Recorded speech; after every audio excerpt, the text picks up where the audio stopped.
Hello and welcome everybody to Connections, Forum for Relationships, Expression and Healing. And we are today in episode 49. Think about it, 49.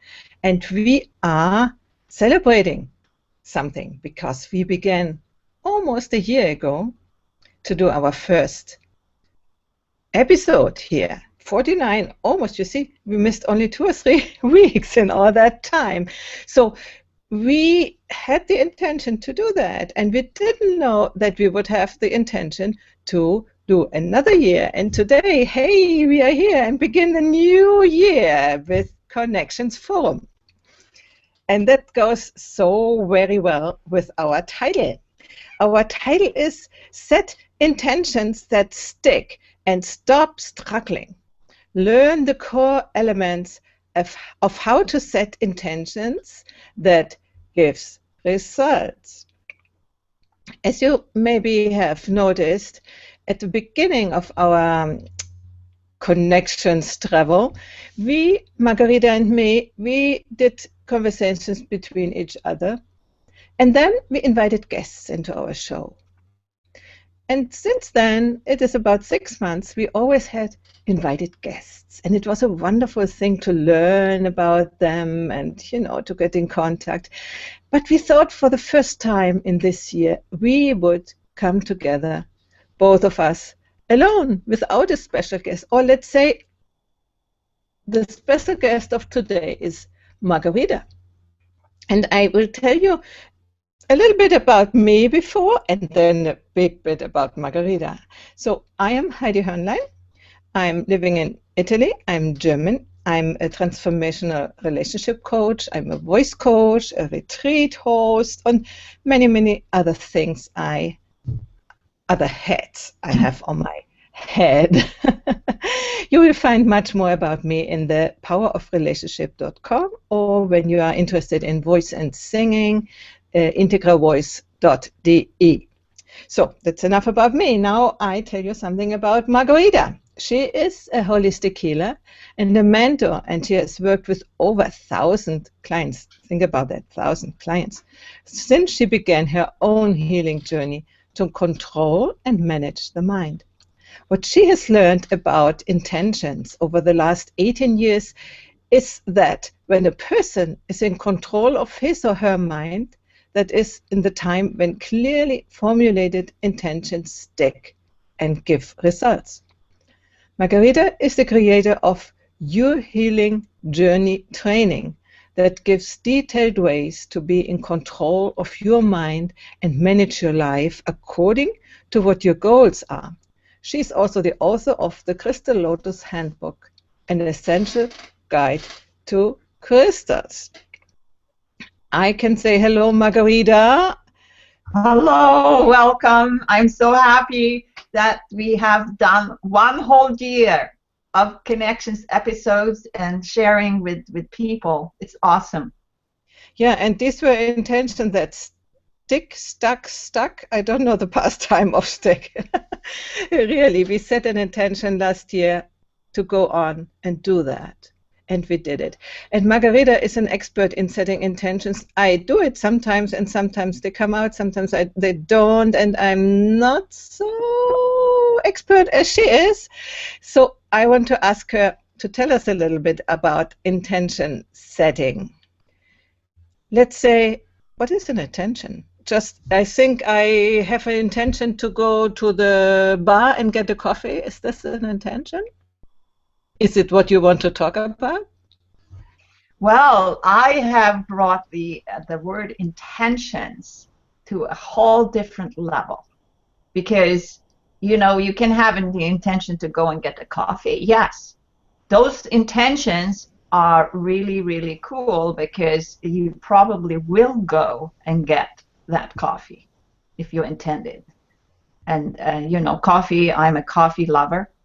But when it comes to more difficult goals that we have, that if you reach that difficult goal, you will be really helped in your life, then there is needing something behind the statement of I want X, Y, and Z there must be something behind that resonates so deeply inside of you that you feel it's such a pleasure and such a passion to do it, and then put in the work to actually make that happen.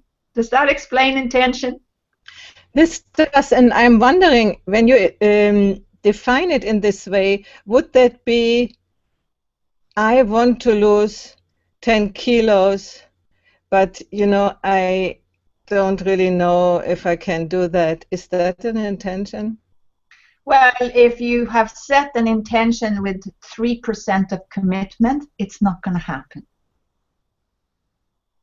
So okay.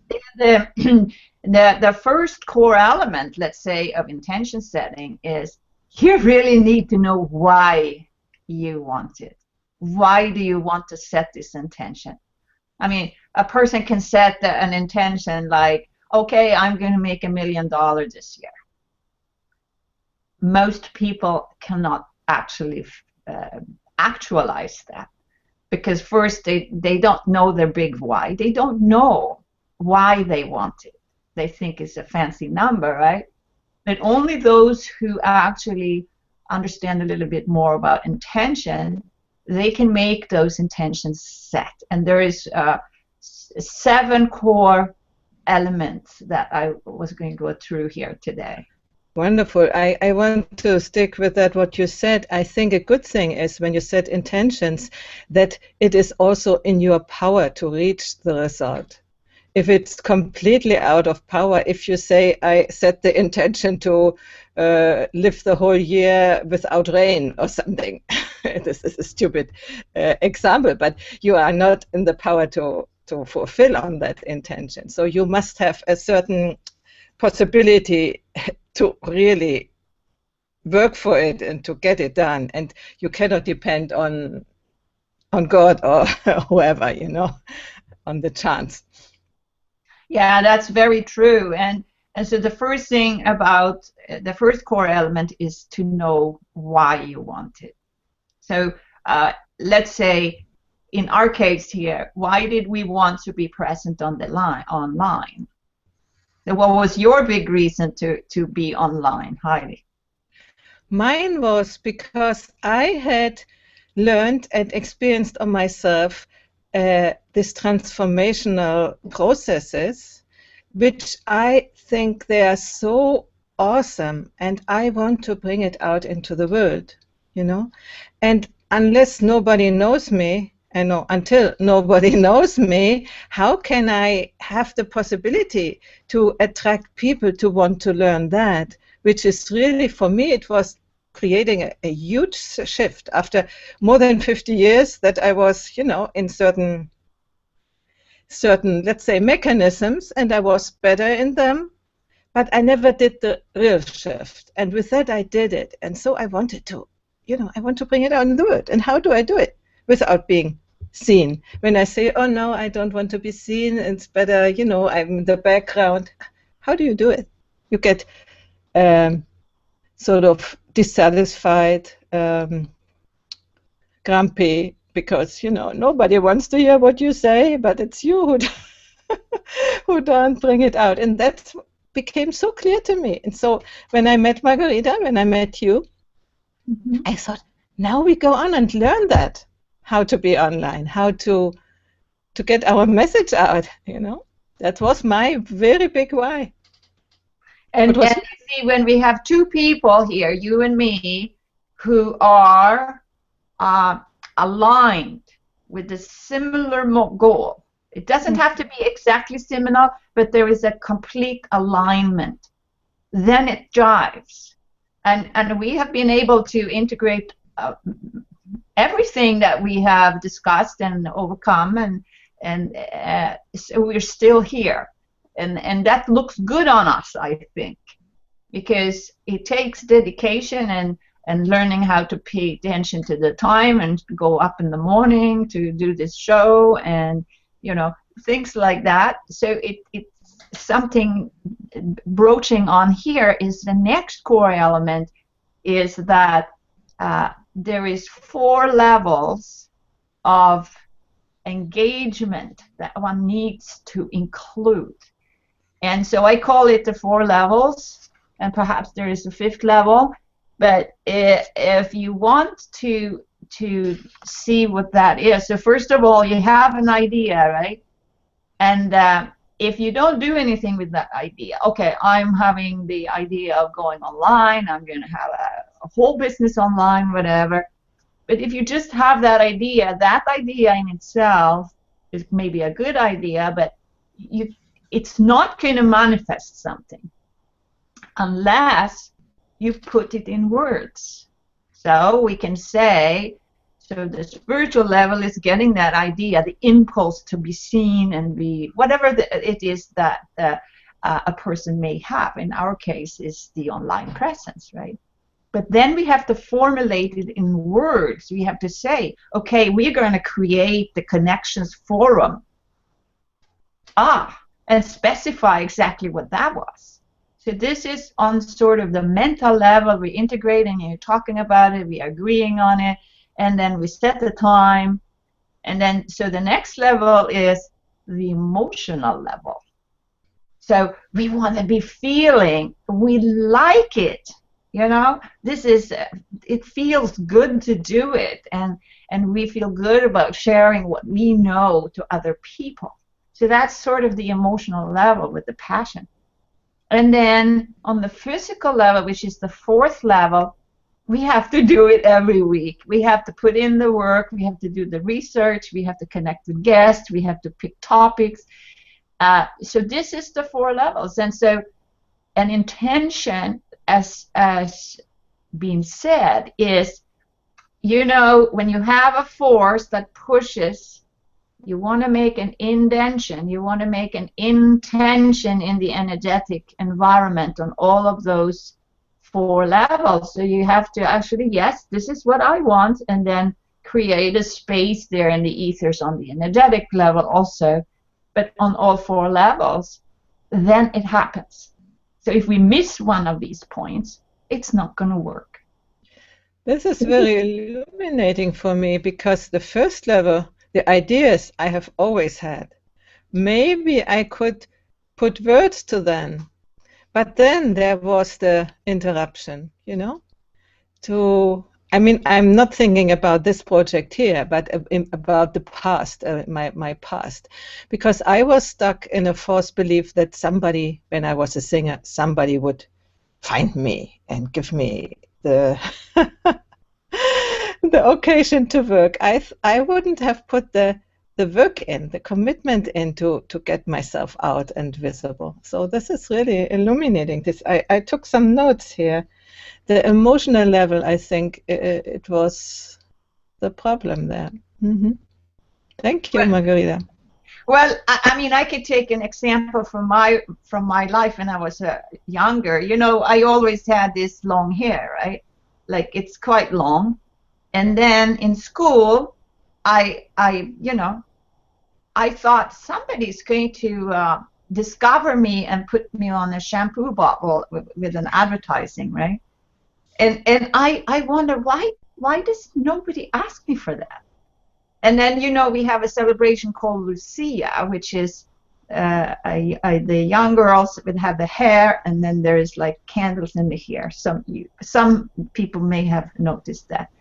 And I was never asked to be that in the school. And I was very disappointed. Why don't they pick me?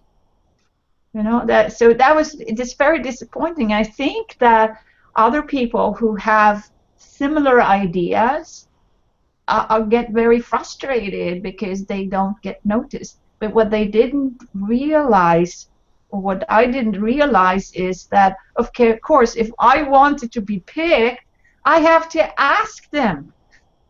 You have to ask them, can I be picked this year?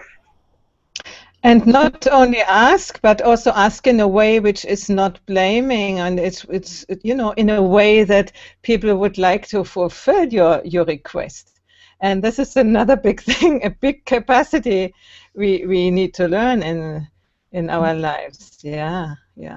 So good. When the asking for help, asking is the 5th element, and the asking It's, let's say, if you're a business owner, you have to ask for the sale if you're going to have something in your business.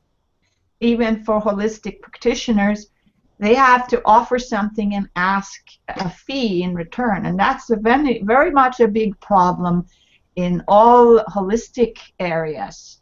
In the finance world, it's much easier because it's a different thing. But for services in the healing area, that's a big problem for many, many therapists.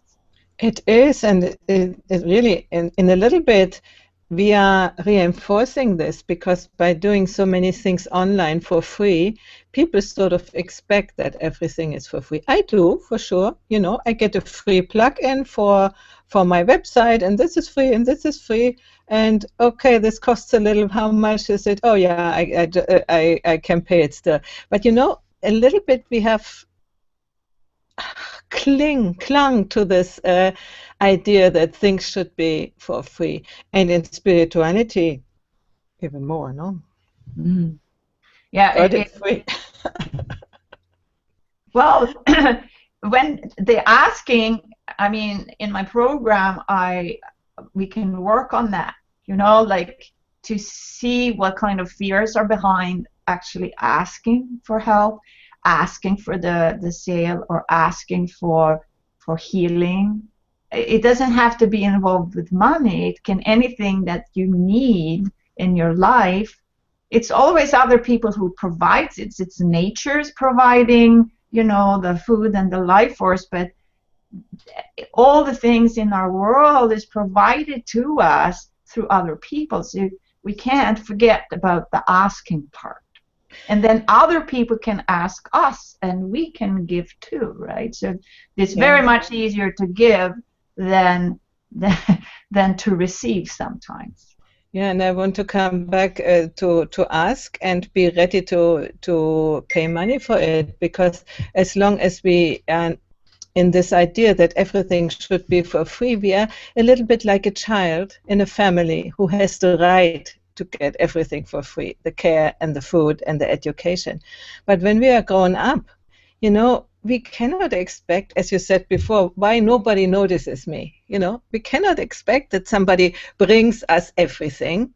You know, it's part of being adult to get your own ducks in a row and do the things for you, and not expect anybody else, and be even angry and grumpy when other people don't take care of you. This is a sort of victimism which I think is not really compatible with being an adult person. What do you think, Margherita? Yeah. There is so many preconceived ideas that we are brought up with, like, okay, so we ask for another candy, and then we're told that you can't ask. You have to just wait and be quiet. Maybe you will get it.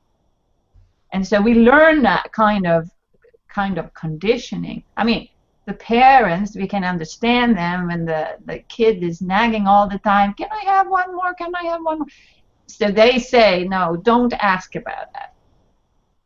But those things that we are grown up with, not necessarily myself in my case, but for my clients, we have actually worked through some of the problems of actually thinking that there is any value in that person, and that some people feel no value for themselves, and they have a very hard time for asking. This is an intention that, for example, standing up to another person who demands everything from them, and they give and give and give, and then they feel that, why don't I get something back?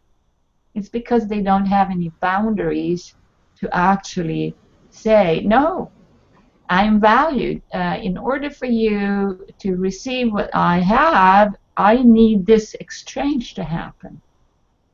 And that could be, you know, with a boss and an employee. It could be in a sales situation. Yeah, go ahead. Yeah, absolutely. I wanted to agree, because we are, as adult people, we are in an exchange situation. We can give and give and give, but this is the limit to giving. You know, we cannot as some women still do, some men too, but it is more characteristic for women, give, overgive, overgive, overgive, and then they are depleted and nothing left, no? And then they are even maybe wondering why their husbands leave them, because there's nothing left when they didn't take care for themselves and their boundaries. Yeah. Yeah, and then I will also mention another thing, and that's the third thing in the core elements, and that is to allow change, to actually be open to allow change and be able to receive in.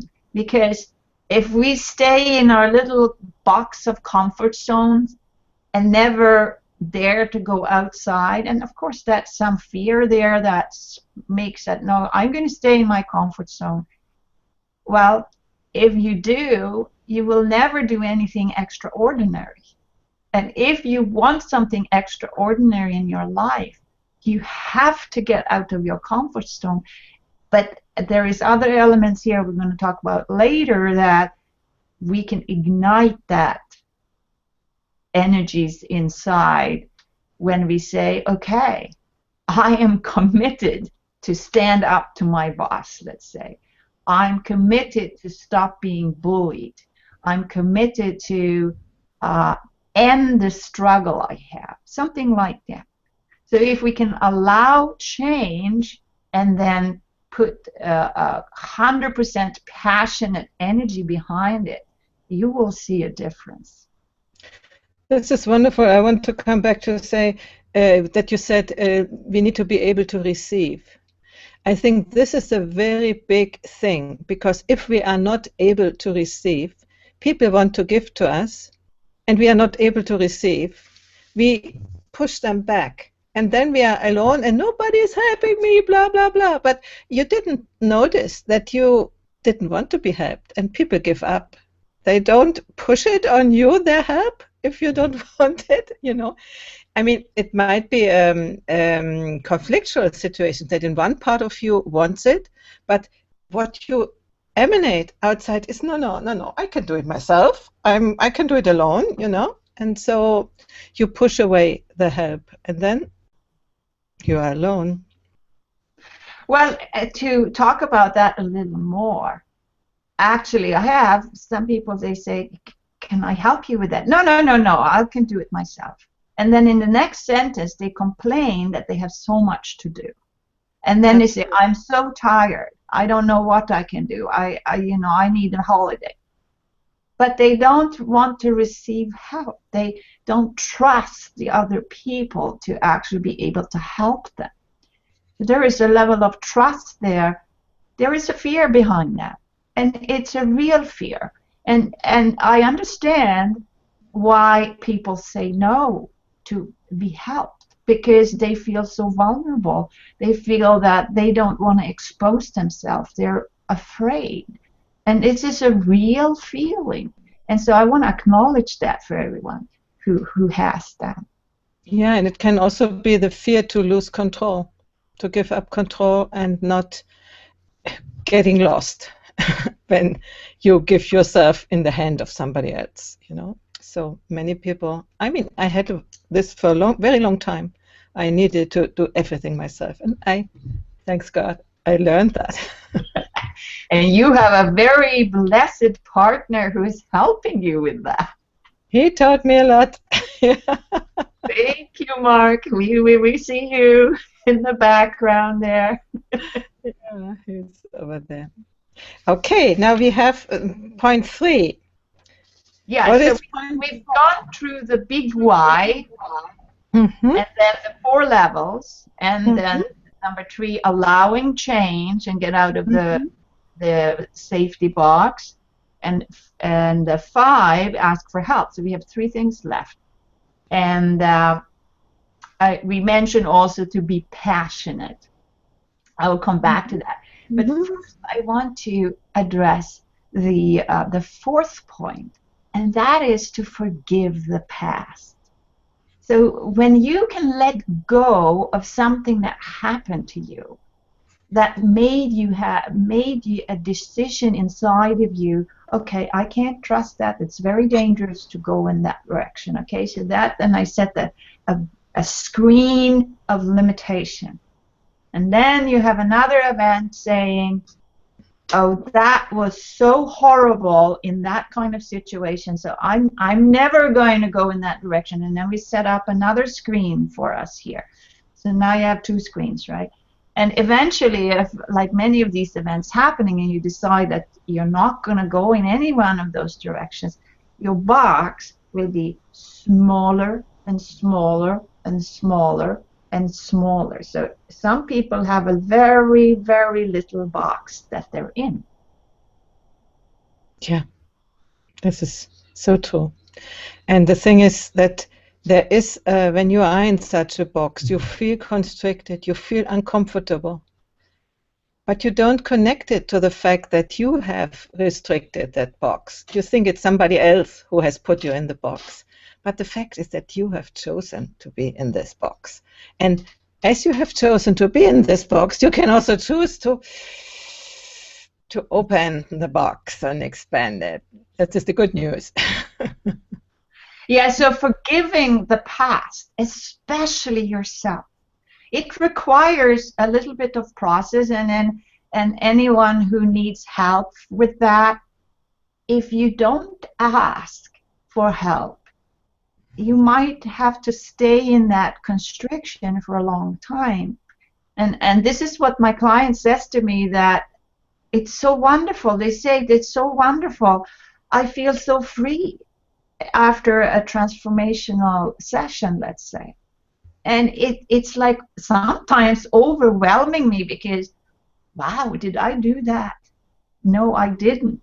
I just held a mirror up. The person themselves trusted me enough to actually go through and see, oh, wow, I didn't see that. Now I see it. That's no problem anymore. So this is the big transformation that anyone can do. But it requires for forgiving the events or whatever.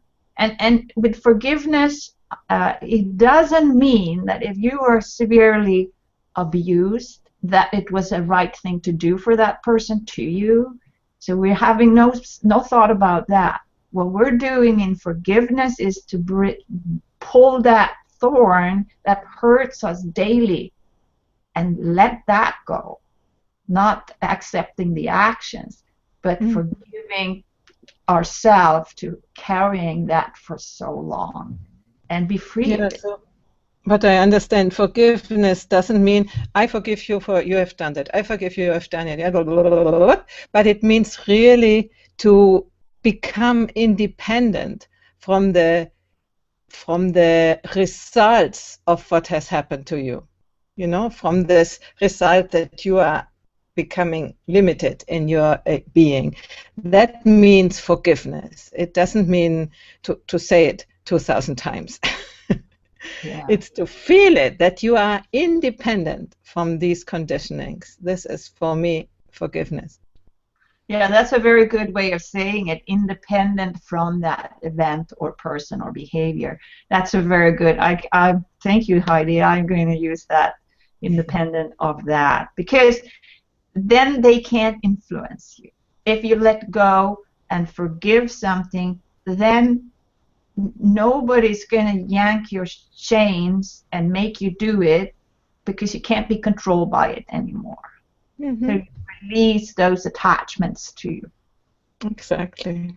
And then we're coming into the passion. Okay, so I want a new partner, let's say. You have to be so passionate. I get goosebumps when I think about it, because I just did some intention for myself to rekindle a friendship with another person from my past, and it's actually happened. It took 2 years of intentions to hold myself in a space where I didn't want to have an agenda.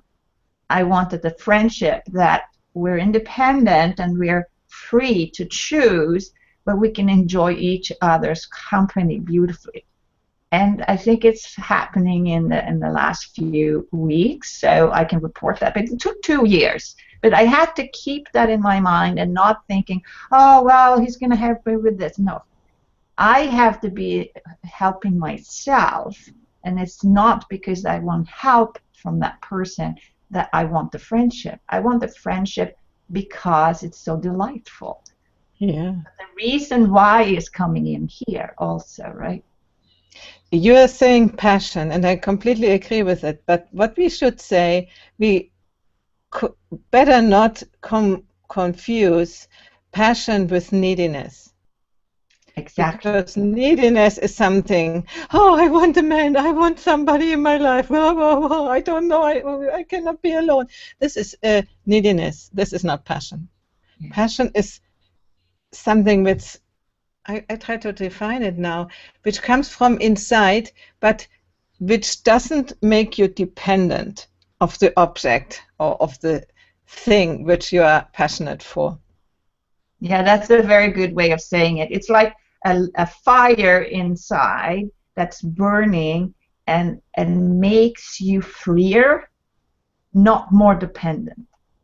So if I hold that fire inside in my heart, and then we come to the 3 checkpoints here. The last core element is the 3 checkpoints. And so do you know what the 3 checkpoints are, Ivy? I didn't actually understand. 3 or 3? There's 3 checkpoints. Ah, 3 checkpoints. Okay, I understood 3, and I thought, oop, what is the 3 here? Well, tell me. Okay, so first we have to feel it in our gut. Feel it in the gut. Some people are feeling it further lower, and that could be helpful too. But we have to check with our gut. Does that feel good to have a relationship with that person in the way I wanted that relationship, right? And my gut was aligned. Yes, I really want this. I feel it. I could actually imagine. It's a so great feeling. My gut's calm, and yeah, this is good. You know, like a sumo wrestler who is confident, standing there with his opponent, right? So a confident feeling. And then the second check. Yeah, wait a minute.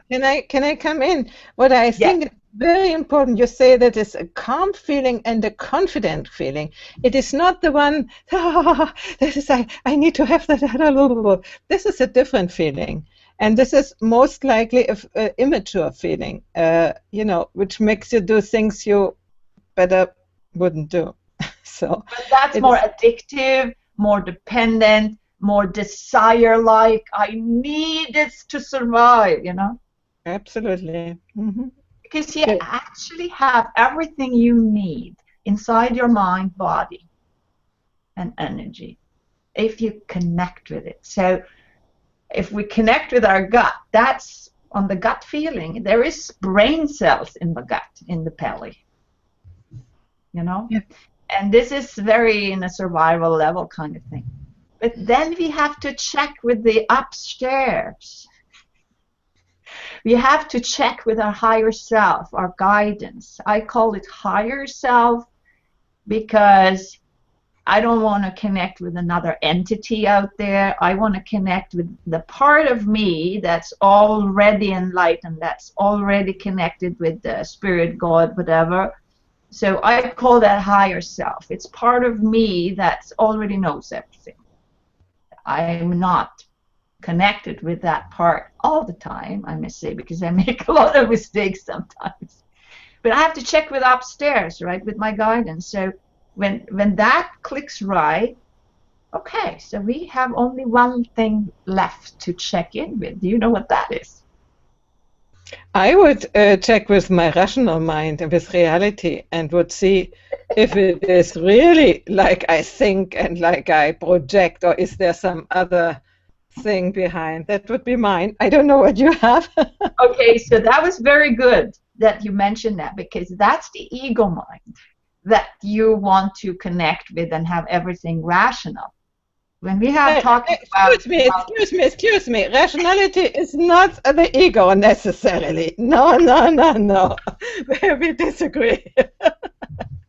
The connection with reality, but with this reality, not the spiritual reality. And this is right. not necessarily ego. Okay, tell me what you think. I got your point. I got your point. For all those left-brained people out there, check with your left brain, your scientists in there. Oh, go ahead, But you have to also check with the intuitive part, so we have both of them aligned. Good. But the third part that I have here, and that is to connect into your heart, because the heart is the CEO of our being. If you're not aligned with the heart, it's not going to happen. And you hear people say, yeah, his heart was not in it. It's going to fail. It's a failed intention. You have to connect with your heart and know the higher reason why you want it. It's so important to know the why you want it. So this is a different why than the why we talked before. Yes. How can you give me the difference? What is the why of my heart? How can I find that? Well, first of all, connect with your heart. Connect with what's in your heart, because most people who has difficult problems, in my experience, I've gone through this journey too, it's like we have closed off parts of our heart. And the heart is really the generator of that glue of the universe called love. I know it's kind of sound a little wooey, but in my experience, if we have this kind of sort of it's eternal love, like compassion more, that is also compassion for ourselves. And if we can connect with our heart, the heart is the generator of that glue of the universe that connects physical matter with ideas. And if the heart energy cannot do that because the heart is blocked, then of course it's not going to work as well.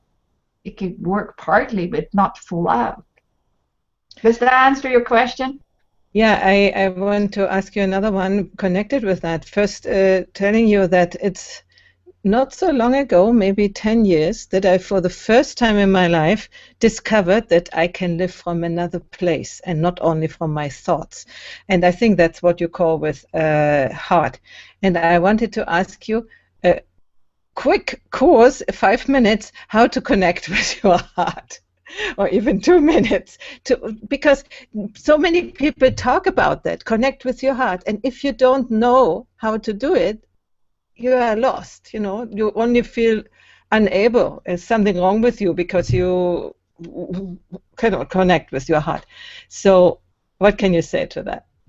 Well, I mean, I use crystals, right? And for those who use crystals, get yourself a rose quartz.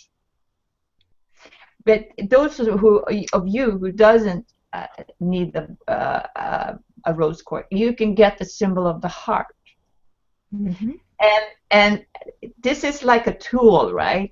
Any kind of thing, and then you put it on your heart, and then, or you put your hands on your heart. You can put your hands on your heart for right now, and then start to breathe into your heart, like in the middle of your chest here. Can you try it? And hold the breath a little bit, and then exhale downwards, like imagining the energy going down. And notice that you have a heart. It's not the physical heart, it's the heart chakra, the energy organ that runs the generation of love. And if you feel loveless in your life, it's an incredible resource to actually do this breathing. Just breathe into your heart and feel feel your heart, feel your chest. Notice what's there. And sometimes if you do this, you can actually experience what it's like to be in your heart. It's a very blissful existence. It's like, yeah, whenever I connect with my heart, like I think I do that right now, it's like I don't have any problem. I mean, I have issues that I have to, tasks that I have to do, but I'm not feeling stressed about it. I'm just feeling happy about being here, being of service, and experience this moment right now. So being in the heart is also to be present in the moment, to see what's going on. And also, if you cannot connect with your heart, there is probably things that has happened in your life that shut the heart down. And then you can maybe start a journey to go, the healing journey into your heart. Even that as an intention could be very helpful for you. It will change your life. It will make the hugest transformation that you can ever possibly imagine.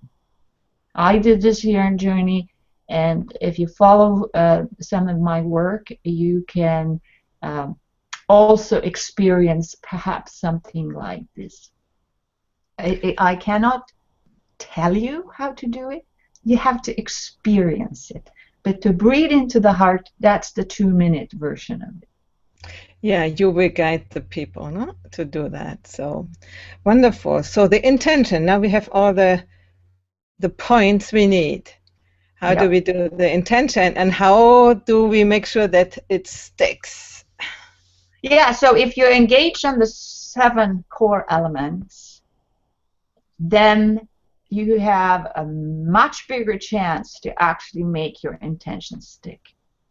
And let's say apart from doing this Connections Forum with you, Heidi, which was so fun, we engaged all the gears and all the places and we aligned. I also had the business idea that I was going to be online, and then I decided I want to create a program. I want to create a program that helps people on a deep level with their intentions, with their healing, so that I can share what I love to share.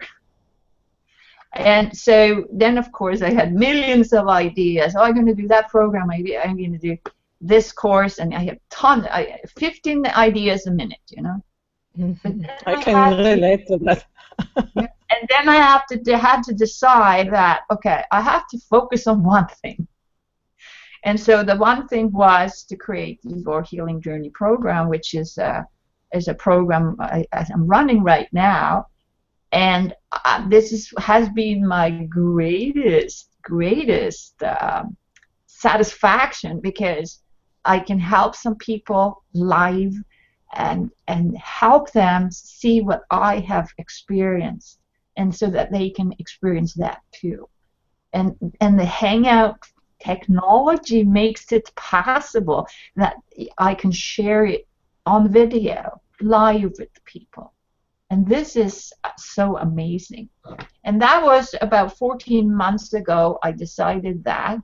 And then I went away from any other businesses related, not going to show, not selling crystals anymore too much, and then go on to be online and creating this program. I didn't know that it was going to be this program, but in the end it made that. And so we have a premier group right now who's doing it.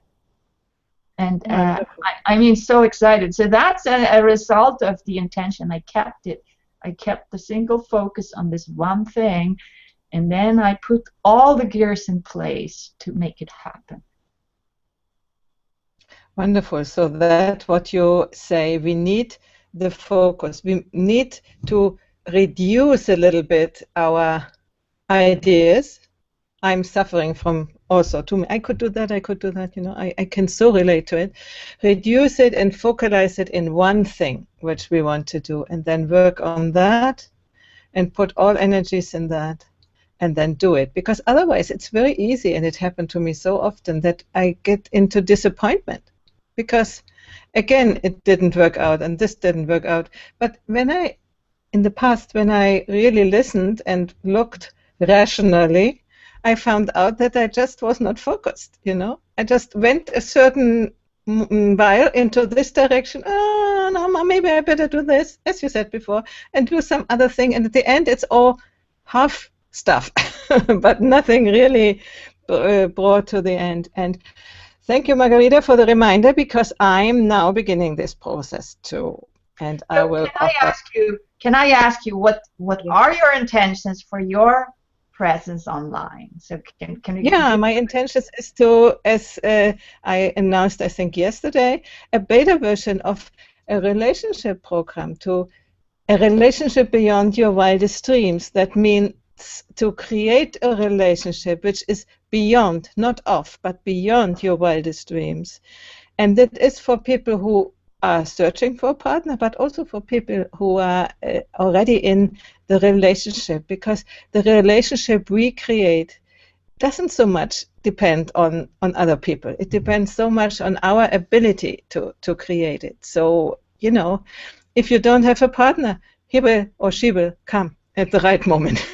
If you have one, he or she will change accordingly to your change, even if they don't participate, if they don't do it at the same program. But as you become different and completely different in the way you are seeing the world and the way you are communicating and the way you are acting, they just cannot not respond in a different way. They cannot stay the same as they were before. So many problems in relationship just fall away by you changing. And this is my intention for this year, to create first the beta version and then the real program. So I'm excited about it, because I did these things in live retreats and live courses, live workshops, but never online. And so I'm really inspired, and thanks to you and our possibility to practice online presence, I'm not afraid anymore.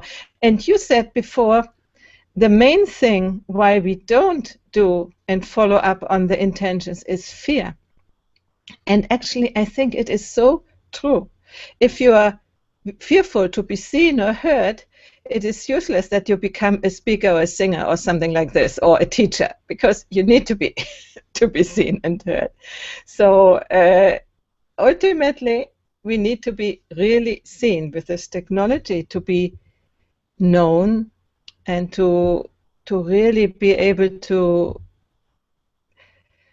open our heart and to communicate with our hearts, instead of only here's left. So with the I left. want to mention another thing here, and that is the intentions you invest yourself in.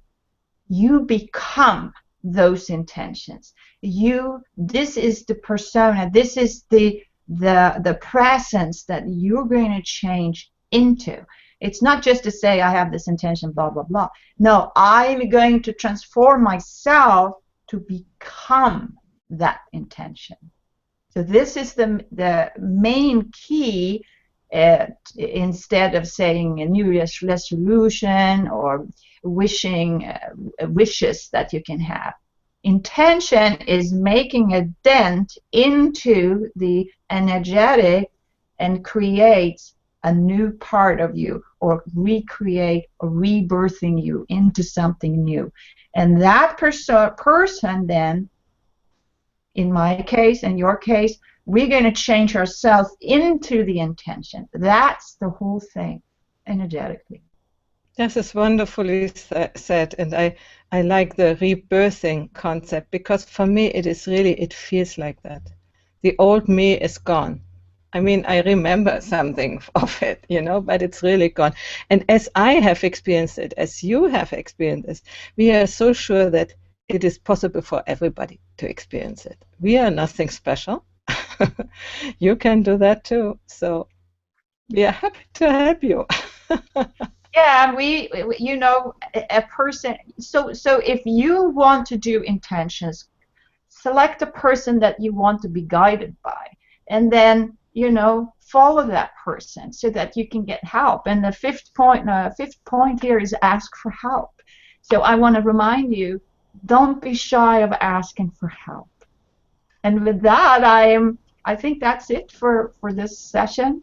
And I thank you so much, Heidi, because you've been very cooperative and helpful, and I just love this work.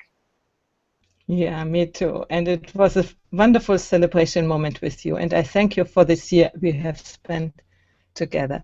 And I thank all the watchers who have accompanied us in this journey. It's really wonderful to know that you are out there and listening and watching and connecting, writing comments. Thank you. Okay, so we see each other next week on Next week. Connections Forum. Yeah. Bye-bye.